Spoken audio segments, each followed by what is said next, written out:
Hey friends and viewers, welcome to Nachi's YouTube channel.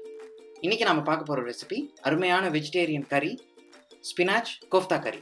வாங்க எப்படின்னு பார்க்கலாம். ஃபர்ஸ்ட் ஸ்டெப்பா நான் பேன் ஹீட் பண்ணிட்டேன். அதனால பட்டர் 1/2 டீஸ்பூன், பட்டர் கருத்துறாம இருக்கிறதுக்காக ஆயில் 1/2 டீஸ்பூன் சேர்க்கலாம். ஓகே, டைம் கன்சியூமிங்காக ஆல்ரெடி பாலக்கீரையை பிளான்ச் பண்ணி வச்சிருக்கிறேன். ஸோ இது ஒரு 1/4 கட்டு தான். அதுக்கே நமக்கு ஒரு 15-20 பீஸ் கோஃப்தா வந்துடும். ஏன்னா உருளைக்கிழங்கோட பைண்ட் பண்ணி செய்ய போகிறோம். ஸோ சுடு தண்ணியில் பாலக்கீரையை போட்டு சால்ட் சுகர் போட்டு ஸ்ட்ரெயின் பண்ணி எடுத்து வச்சுருக்கேன். அதான் பிளான்ச்சிங்.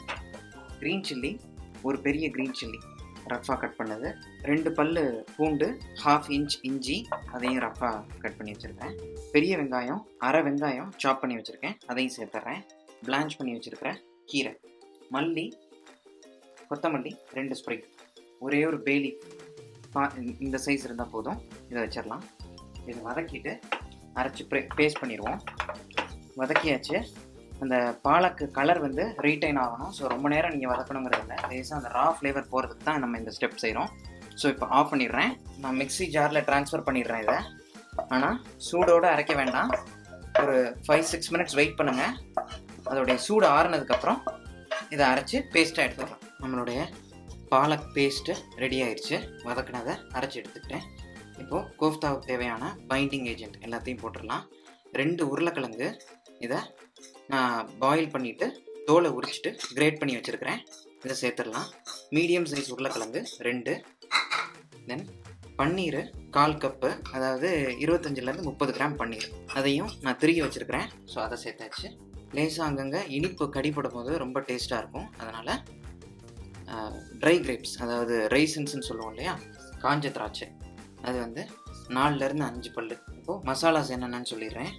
சோம்புத்தூள் 1 பிஞ்சு, மஞ்சத்தூள் 1 பிஞ்ச் போதும், உப்பு 1 டீஸ்பூன், கரம் மசாலா 1 பிஞ்சு, சீரகத்தூள், ரோஸ்டட் கியூமின் பவுடர் நான் ரோஸ்ட் பண்ணி வச்சுருக்குது, இதான் வாசமாக இருக்கும், இது ஒரு பிஞ்சு.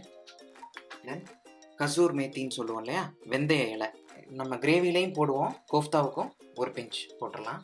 கடலை மாவு 3 ஸ்பூன் எடுத்துருக்கிறேன். இதை நான் வறுத்து வச்சுருக்கிறேன்.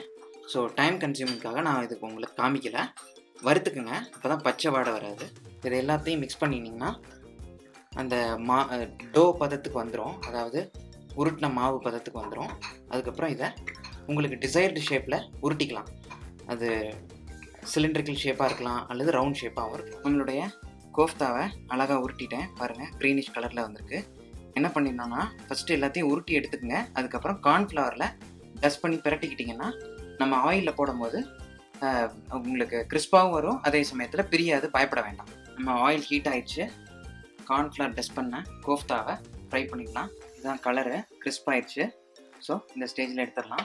ரொம்ப ப்ரௌன் ஆக்கிடாதீங்க, ஏன்னா அதோடைய நம்ம அந்த பாலக்குடைய கலர் ரீட்டைன் பண்ணணும், உங்களுக்கு அட்ராக்டிவாக இருக்கும். இந்த ஸ்டேஜில் எடுத்துடலாம். இப்போ அடுத்தது கிரேவி எப்படி அப்படிங்கிறத பார்த்துடலாம். நம்ம இந்த கிரேவிக்கு ஃபர்ஸ்ட் ஸ்டெப்பாக பட்டர் சேர்த்துடலாம், 1 டேபிள் ஸ்பூன். தாளிப்புக்கு அரை பே லீஃபு, அதாவது பட்டை இலை, 1 ஏலக்காய், அன்னாச்சி பூ 1, 2 கிராம்பு, சீரகம் 1 பிஞ்சு, சோம்பு 1 பிஞ்சு. நம்ம ரஃப்பாக கட் பண்ணி வச்சுருக்கிற 2 பெரிய வெங்காயம் கிரேவிக்கு, ஏன்னா இது எல்லாத்தையும் நம்ம வதக்கி அரைக்க போகிறோம். இந்த கிரேவி ஸ்மூத்தாக இருக்கணும், வாயில் எதுவுமே உங்களுக்கு கடிபடக்கூடாது. ஸோ அதனால் வதக்கி ஃபைன் பேஸ்ட்டாக அரைச்சிட போகிறோம். இஞ்சி பூண்டு paste 1 table spoon. Cashew nut 8-10 number, இதை நான் தண்ணியில் ப்ரிப்பரேஷனுக்கு முன்னாடி ஊற வச்சுருக்கிறேன், அதையும் சேர்த்துடலாம். தக்காளி, ஒரு பெரிய தக்காளி, அப்படி இல்லாட்டி 2 சின்ன தக்காளி எடுத்துக்கங்க, அதையும் ரஃப்பாக கட் பண்ணிக்கிங்க, அதையும் இதோட சேர்த்துடலாம். கசகசா 1 டேபிள் ஸ்பூன், பாப்பி சீட்ஸ்ன்னு சொல்லுவோம் இல்லையா, அது 1 டேபிள் ஸ்பூன், அதையும் தண்ணியில் ஊற வச்சுருக்கேன், அதையும் இதோட சேர்த்துடலாம். ஒரு 2 மினிட்ஸ் வதங்கிடட்டும். அப்புறம் இதுக்கு சேர்க்க வேண்டிய மசாலாஸை சேர்த்து அரைச்சிடலாம். இப்போ நம்ம சேர்த்த வெங்காயம், தக்காளி, கேஷ்யூநட் எல்லாம் ஓரளவுக்கு கோல்டன் ப்ரௌனில் வதங்கிடுச்சு. இது ரொம்ப கலர் ஆக்கிடக்கூடாது, ரொம்ப ப்ரௌன் ஆகிருக்கும். இந்த மாதிரி கோஃப்தா கிரேவி எது பண்ணாலுமே, இந்த க்ரீமி கிரேவி எதுவுமே ரொம்ப நம்ம மசாலா சேர்க்கக்கூடாது. அதனால் கொஞ்சமாக எல்லாம் இப்போ சேர்க்க போகிறோம். 1/2 டீஸ்பூன் மல்லித்தூள், உப்பு தேவையான அளவு, சீரகத்தூள் 1/2 டீஸ்பூன், மிளகாய்த்தூள் 1/2 டீஸ்பூன், மஞ்சத்தூள் 1 பிஞ்சு, கரம் மசாலா தூள் 1 பிஞ்ச், சுகர், அதாவது ஜீனி 1 டேபிள் ஸ்பூன். ஏன்னா இதில் லேசாக அந்த இனிப்பு வரணும். ஒரு வதக்கிட்டு இதை ஃபைன் பேஸ்ட்டாக அரைச்சிக்கணும் இல்லையா, அது எல்லாத்தையும் ஃபைனாக பேஸ்ட் பண்ணி வச்சுருக்கேன். ஸ்மூத்தாக இருக்குது பார்த்தீங்களா. இப்போது இந்த கிரேவியை நம்ம பாலக்கு வதக்கணும் இல்லையா, அதே பேன்லேயே சேர்த்துடலாம். பார்த்தீங்களா, கொதிக்க ஆரம்பிச்சிருச்சு நம்ம கிரேவி.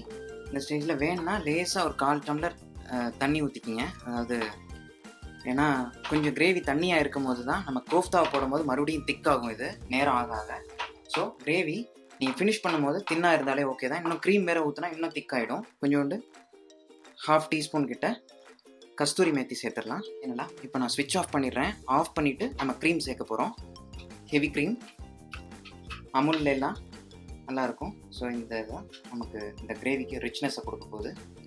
4லேருந்து 5 டேபிள் ஸ்பூன் தாராளமாக விடலாம். ஸோ இப்போ கோஃப்தாவை நீங்கள் இப்போ உடனே சர்வ் பண்ணுறதா இருந்தால் இதிலையே கோஃப்தாவை போட்டு சர்வ் பண்ணலாம். இல்லை கொஞ்சம் நேரம் ஆகுது அப்படின்னா கிரேவியை தனியாக வச்சுக்கோங்க. நம்ம ஸ்பினாச் கோஃப்தாவை தனியாக வச்சுக்கிட்டு சர்வ் பண்ணும்போது பவுலில் கிரேவியை ஊற்றிட்டு கோஃப்தாவை மேலே போட்டு சர்வ் பண்ணலாம். இப்போ எப்படிங்கிறத காமிக்கிறேன். ஸ்பினாச் கோஃப்தா கறி சூப்பராக ரெடி ஆயிடுச்சு. கசூர் மேத்தியும் ஹெவி க்ரீமும் போட்டு கார்னிஷ் பண்ணியிருக்கிறேன்.